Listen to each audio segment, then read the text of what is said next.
प्रधानमंत्री ने वैश्विक निवेशक सम्मेलन इन्वेस्ट कर्नाटक 2022 का किया उद्घाटन।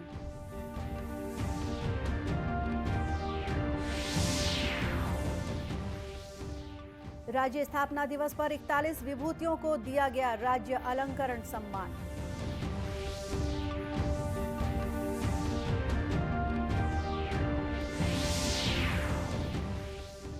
रायपुर सहित प्रदेश के सभी जिला मुख्यालयों में राज्योत्सव पर हो रहा है रंगारंग सांस्कृतिक कार्यक्रमों का आयोजन।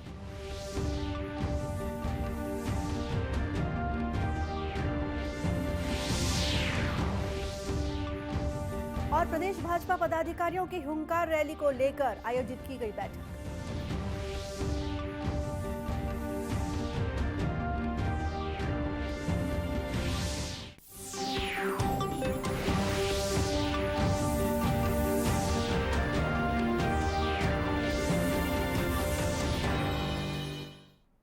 नमस्कार, आप देख रहे हैं दूरदर्शन समाचार। मैं हूं गोपा सान्याल और अब समाचार विस्तार से। प्रधानमंत्री नरेंद्र मोदी ने कहा है कि व्यापक सुधारों, विशाल बुनियादी ढांचे और श्रेष्ठ प्रतिभाओं के साथ हम नए भारत के सपने को साकार करने की दिशा में आगे बढ़ रहे हैं। श्री मोदी ने आज वीडियो कॉन्फ्रेंस के जरिए कर्नाटक में राज्य के वैश्विक निवेशक सम्मेलन इन्वेस्ट कर्नाटक 2022 के उद्घाटन समारोह को संबोधित किया। प्रधानमंत्री ने कहा कि केवल सुधार ही नहीं बल्कि अवसंरचना के मामले में नए भारत की प्रगति अनुपम है।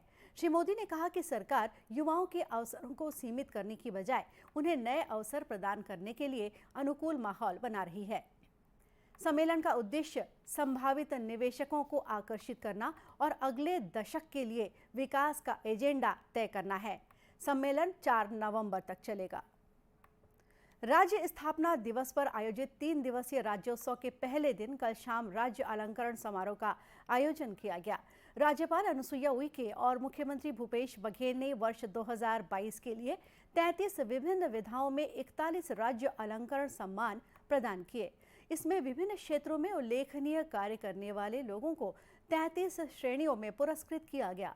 इस वर्ष का आदिवासी और पिछड़ा वर्ग उत्थान के लिए शहीद वीर नारायण सिंह सम्मान नारायण मरकाम को दिया गया। पत्रकारिता के क्षेत्र में धनंजय वर्मा, वहीं अमितेश पांडे और डॉक्टर वैभव शिव पांडे को चंदूलाल चंद्राकर स्मृति पत्रकारिता पुरस्कार दिया गया। मधुकर खेर स्मृति पत्रकारिता पुरस्कार डॉक्टर KN किशोर को और पंडित माधवराव सप्रे राष्ट्रीय रचनात्मकता सम्मान सुदीप ठाकुर को दिया गया। इसी तरह खेल के क्षेत्र में अमितेश मिश्रा को गुंडाधुर सम्मान, सहकारिता के क्षेत्र में अशोक अग्रवाल को ठाकुर प्यारेलाल सिंह सम्मान, सामाजिक, आर्थिक और शैक्षणिक क्षेत्र में सीताराम अग्रवाल को पंडित रविशंकर शुक्ल सम्मान, संगीत एवं कला के क्षेत्र में वेदमणि सिंह ठाकुर को चक्रधर सम्मान से नवाजा गया।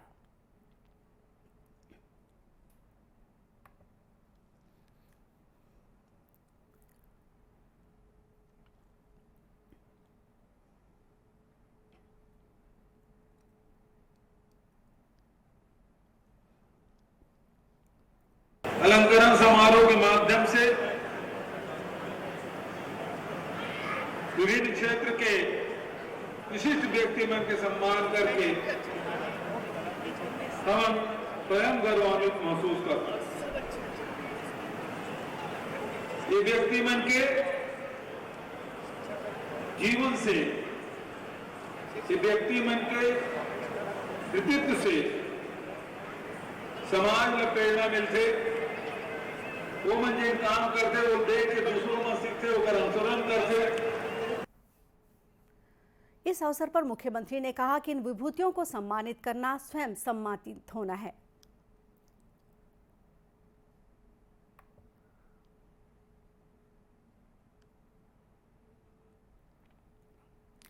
कार्यक्रम में मुख्यमंत्री ने राज्यपाल को राजकीय गमछा भेंट किया। राज्य निर्माण के 22 वर्ष पूरे होने पर प्रदेश में राज्योत्सव का आयोजन किया जा रहा है। राजधानी रायपुर सहित सभी जिला मुख्यालय में राज्योत्सव मनाया जा रहा है। रायगढ़ जिले में भी आदिवासी विकास प्राधिकरण के अध्यक्ष लालजीत सिंह राठिया ने राज्योत्सव का उद्घाटन किया। इस मौके पर रंगारंग सांस्कृतिक कार्यक्रमों की प्रस्तुति दी गई।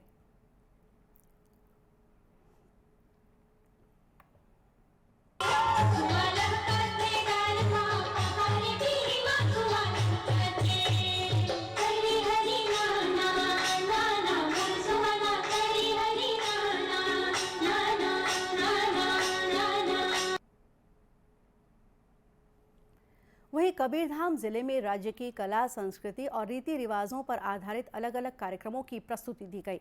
इस मौके पर विभिन्न विभागों के स्टॉल लगाए गए, जहां लोगों को शासकीय योजनाओं की जानकारी दी गई। इसके अलावा स्व सहायता समूहों द्वारा बनाए गए उत्पादों की बिक्री के लिए सी-मार्ट ने भी स्टॉल लगाया। साथ ही छत्तीसगढ़िया व्यंजनों की खुशबू से सराबोर स्टॉल भी लोगों के आकर्षण का केंद्र रहा। राज्योत्सव के दौरान विभिन्न सांस्कृतिक कार्यक्रम पेश किए गए।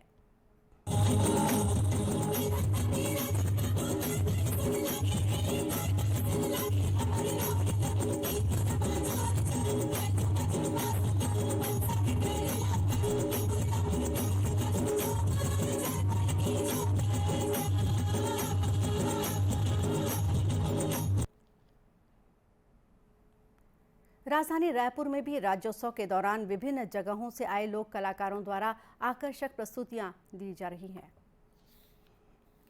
भाजपा महिला मोर्चा द्वारा 11 नवंबर को बिलासपुर में आयोजित महतारी हुंकार रैली के मद्देनजर भाजपा प्रदेश कार्यालय में बैठक आयोजित की गई। बैठक में राष्ट्रीय उपाध्यक्ष डॉक्टर रमन सिंह, क्षेत्रीय संगठन महामंत्री अजय जम्वाल, भाजपा सह प्रभारी नितिन नवीन, प्रदेश अध्यक्ष अरुण साव, महिला मोर्चा प्रदेश अध्यक्ष शालिनी राजपूत सहित पदाधिकारीगण मौजूद थे। बैठक के बारे में बताते हुए प्रदेश सह प्रभारी नितिन नवीन ने बताया कि प्रदेश में महिलाओं की सुरक्षा और अन्य मामलों को लेकर महिला मोर्चा लगातार संघर्षरत है। इसी कड़ी में हुंकार रैली निकाली जाएगी, जिसकी रूपरेखा बनाने ये बैठक रखी गई। देखिए, जिस प्रकार से महिला मोर्चा ने लगातार पिछले 1.5 महीने से, हम कह सकते हैं दशहरे के पूर्व से जो तैयारी की है, और महिलाओं के विषय पर जिस प्रकार से सरकार ने लगातार महिलाओं के उत्पीड़न से लेकर शराबबंदी से लेकर सारे मुद्दों पर हमेशा फेल नजर आई है, तो उस पूरी तरह से सरकार को घेरने का और महिलाओं में जो आक्रोश है छत्तीसगढ़ में, न महिलाएं सुरक्षित हैं, न महिलाओं का उत्थान की बात हो रही है, तो इन सारे विषयों को लेकर महिला मोर्चा इस कार्यक्रम को कर रही है और उसकी पूरी योजना आज वहाँ पर लोग के समक्ष जो योजना बनाया है उसको हम लोग देखेंगे और आगे का मार्ग तय करेंगे। भाजपा प्रदेश अध्यक्ष अरुण साव ने कहा कि महिला स्वास्थ्य और महिला सुरक्षा के साथ अनेक ऐसे मुद्दे हैं जिन पर सरकार ने वादा खिलाफी की है। सरकार ने शराबबंदी का वायदा किया था, जो अब तक पूरा नहीं किया गया। उन्होंने कहा कि शराब महिलाओं के प्रति बढ़ते अपराध का एक प्रमुख कारण है। राज्य में आपराधिक घटनाएं बढ़ी है, अपराध बढ़ा है, महिलाओं पर अत्याचार अनाचार की घटनाएं बढ़ी है और इन सारे मुद्दों को लेकर महिला मोर्चा एक बड़ा प्रदर्शन करने जा रही है। उसी की तैयारी के दृष्टि से आज की यह बैठक हुई है। बैठक में उस आंदोलन को सफल बनाने की बातचीत, योजना, रणनीति बनी। बैठक में जिला प्रभारी और जिला अध्यक्ष भी शामिल हुए। और अब लेते हैं एक छोटा सा ब्रेक।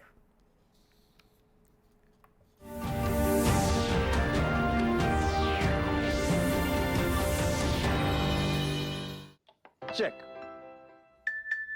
जाना पड़ेगा। अरे गेम छोड़ के 1 महीना हो गया कंप्लेंट किए हुए, बैंक रिफंड ही नहीं कर रहा है। कंप्लेंट करनी है। अरे बैठिए बैठिए, यहीं से कर लीजिए आरबीआई के ऑम्बुड्समैन को। कैसे? आरबीआई अधिकृत बैंक, एनबीएफसी या डिजिटल लेन देन के जितने भी प्लेटफॉर्म्स हैं, उनकी शिकायत आप कर सकते हैं घर बैठे बैठे। आरबीआई के सीएमएस पोर्टल पर। ये हो गया चेकमेट।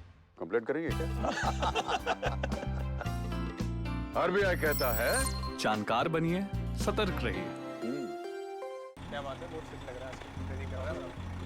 3 महीने में पैसे डबल, वाह। फास्ट और हाई रिटर्न्स भी। क्या स्कीम है? कल तो नहीं थी यहाँ। और कल होगा भी नहीं।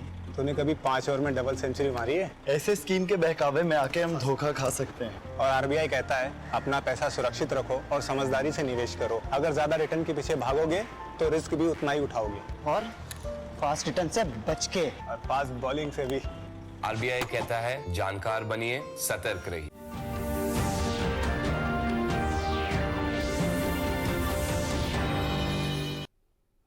ब्रेक के बाद एक बार फिर स्वागत है आपका दूरदर्शन समाचार में।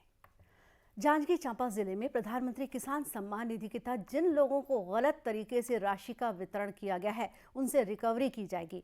कलेक्टर तारण प्रकाश सिन्हा ने मीडिया से बातचीत करते हुए कहा कि केंद्र सरकार के निर्देश पर राज्य शासन ने आदेश जारी किया है कि योजना के तहत राशि वितरण के दौरान जो अनियमितता हुई है, उसमें सुधार करते हुए रिकवरी की जाए।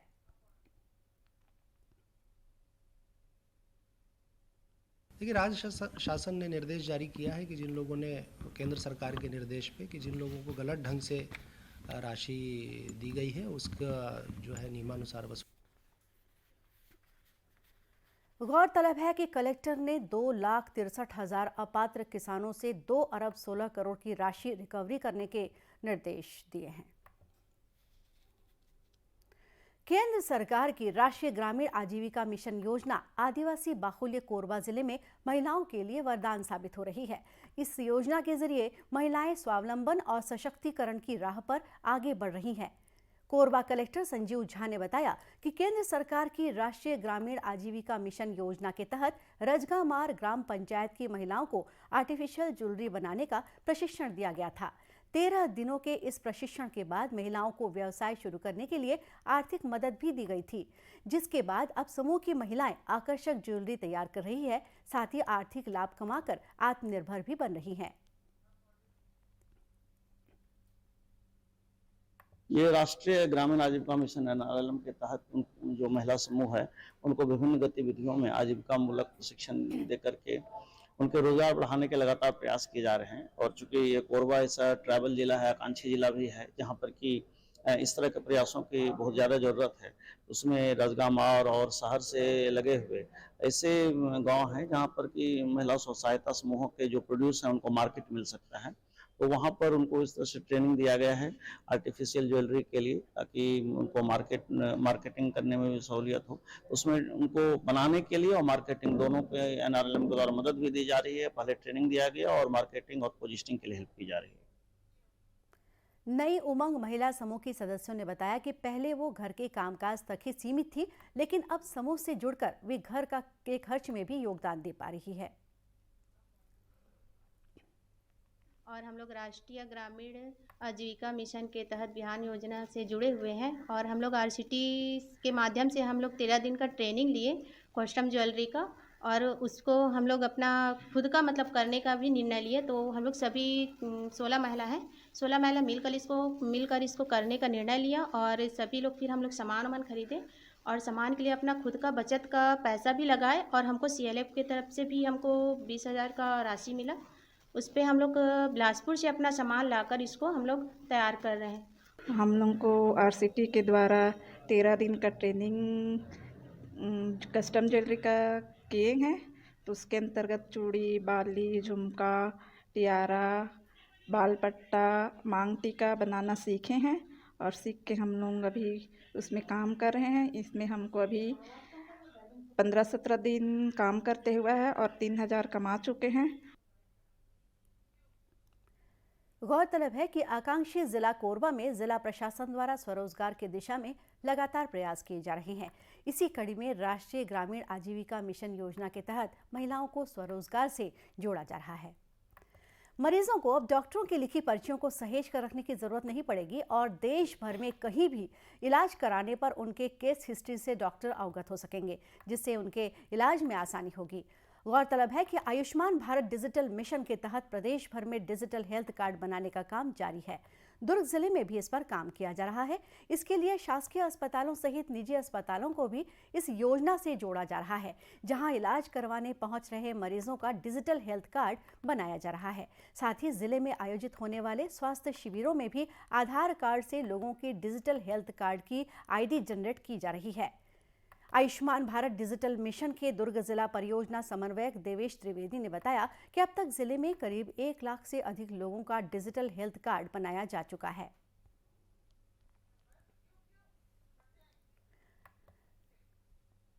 डिजिटल हेल्थ कार्ड प्रदेश के अन्य जिलों में भी बनाया जा रहा है। देश और प्रदेश के जाने माने पत्रकार और लेखक रमेश नैयर का आज दोपहर बाद निधन हो गया। मुख्यमंत्री भूपेश बघेल ने स्वर्गीय नैयर के निधन पर शोक जताते हुए कहा कि उनका जाना प्रदेश के लिए अपूरणीय क्षति है। गौरतलब है कि स्वर्गीय Nayyar Deshbandhu, Yugdharm, MP Chronicle, Sunday Observer, Dainik Bhaskar और दैनिक हरिभूमि जैसे अनेक पत्र पत्रिकाओं में अपनी सेवाएं दे चुके हैं। उनके निधन से पत्रकारिता जगत में एक युग का अवसान हो गया। प्रदेश के पत्रकारों ने उन्हें अपनी श्रद्धांजलि दी है। और अब अंत में मुख्य समाचार एक बार फिर। इसी के साथ ये समाचार बुलेटिन यही समाप्त हुआ। नमस्कार।